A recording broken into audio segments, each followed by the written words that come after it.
Apple CEO Tim Cook is now saying, just now, that Trump's tariffs will add nearly $1 billion to Apple's costs for the current quarter. So that's nearly $1 billion in 3 months. Okay, that's then continue with the rest of the year. If tariffs continue as they are, things could even get worse. As U.S. manufacturing today posted the biggest contraction that we have seen in nearly 5 years. That puts you right back to exactly what we've been talking about, right? Those worst early days of COVID.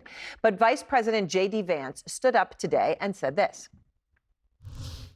I believe that a golden age of American manufacturing started 100 days ago. I think that the great American manufacturing comeback has begun, and the world has started to take notice. Meantime, manufacturing giant General Motors today said that the tariffs will cost them $4 to $5 billion over the rest of the year. And I spoke earlier today with GM CEO Mary Barra about the impact of the tariffs on GM. I know you've spoken to President Trump directly about the tariffs. When is the last time you spoke to him? And was it this week post his most recent shift? And has he given you the confidence that this is it, that you actually know the rules of the game and they're not going to change again? Well, I spoke to the president when I last visited the White House, but I've been speaking to many members of his administration multiple times a day over the last several weeks. So I've had regular communications and really feel that the White House and the administration are listening to understand the situation.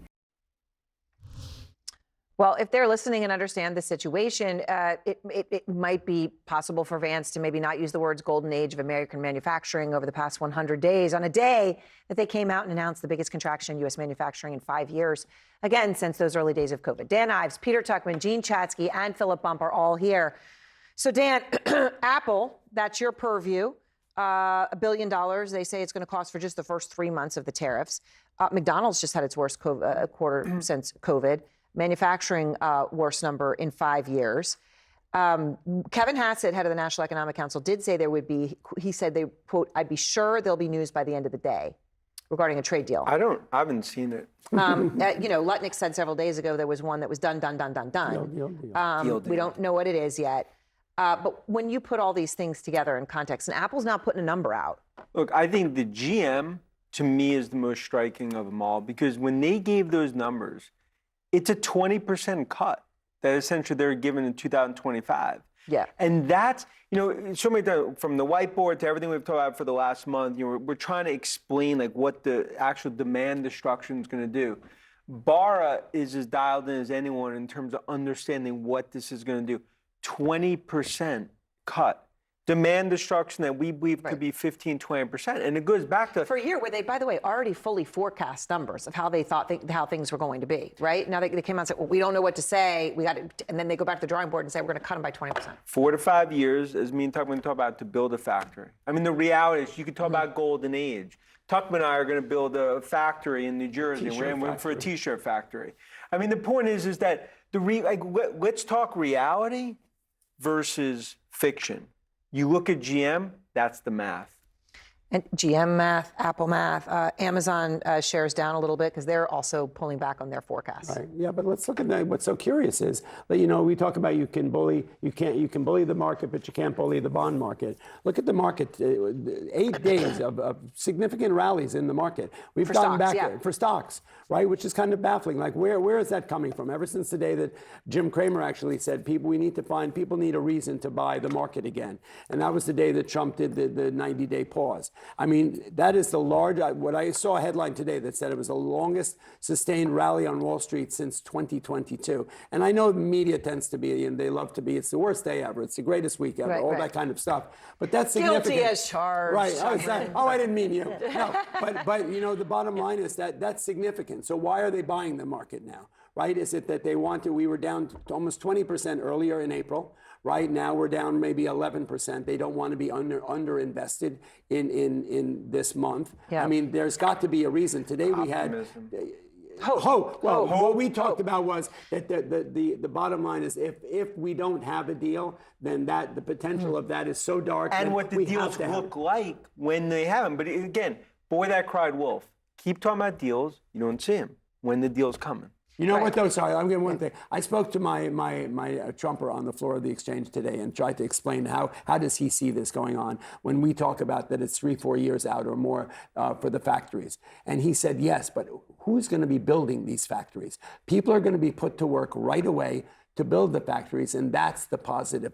That's the view that is so positive to them. All right, and so he is fulfilling his promise. All right, so and that's important. People and some of his supporters, they do see that he's fulfilling his. That's how they see it. Yes. Mary Barra today, though, Gene, when she's talking $4 to $5 billion, we were sort of drilling down to put a price on a car. Right. And we could quibble. She could quibble with the analysis. Patrick Anderson, who's been tracking this forever, said you could take an Escalade. It's about $8,000 for the tariffs. Now, maybe GM eats some of that. They can't eat all of that. Right. And on the other end of that is someone buying a car.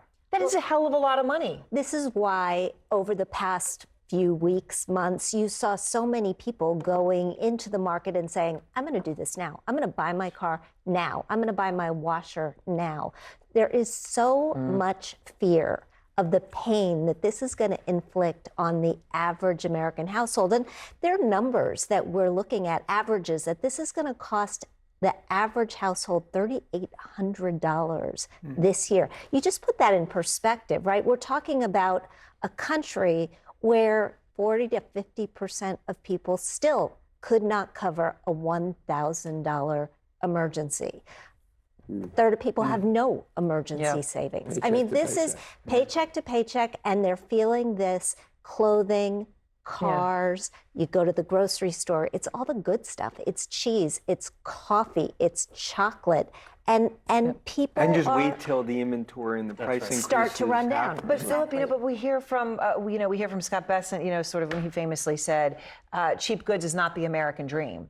And Trump saying, well, you can have a couple dolls and they'll cost more, but who needs 30 dolls? Right. That's the political tone that we're hearing. Yeah, and I think it's certainly a reflection of the fact that Donald Trump is largely isolated and insulated from these negative effects, which haven't hit yet, right? I mean, we're just talking about that. The inventory shortages haven't actually hit yet.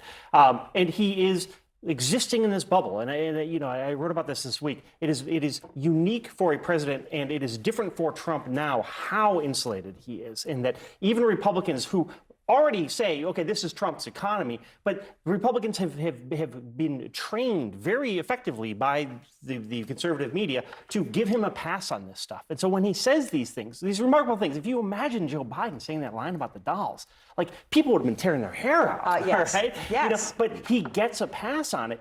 And the net negative of that is that it means that everyone else has to suffer because he isn't changing things. And I do think it's worth pointing out, we still don't have a consistency from the White House. Is this manufacturing where they're sticking with the tariffs and so you're supposed to build a factory here and they're going to last forever? Or is it we're making deals and we're going to go back to these imports? They're not even clear on that. Right, and so when we talk about uncertainty, it's a whole different level. To your great point, what's the rules of the game? Right. And the reality, in terms of like these companies, if they actually have to build factory 4 to 5, what happens in the near term?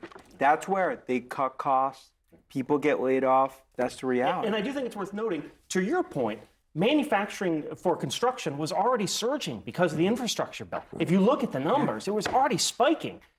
And yet, here we are. Now, all of a sudden, this is a big priority, and it only changed with. But think about going back to liberation. Sorry for 1 second. That we still don't know anything more than we did that day that he came out with a long list of the countries and those numbers. Right. That was supposed to be etched in stone. That was supposed to be the big plan, the big reveal. Now he's pushed that back. We've moved the goalposts. We've done everything Well, in except fact, that was give what- us anything in reality that we know who's going to benefit, who's going to suffer, what country, and how much. Nobody knows. Peter, that the big list companies was don't know. 185 countries, I think, and subsequently Trump said he's done a deal with 200.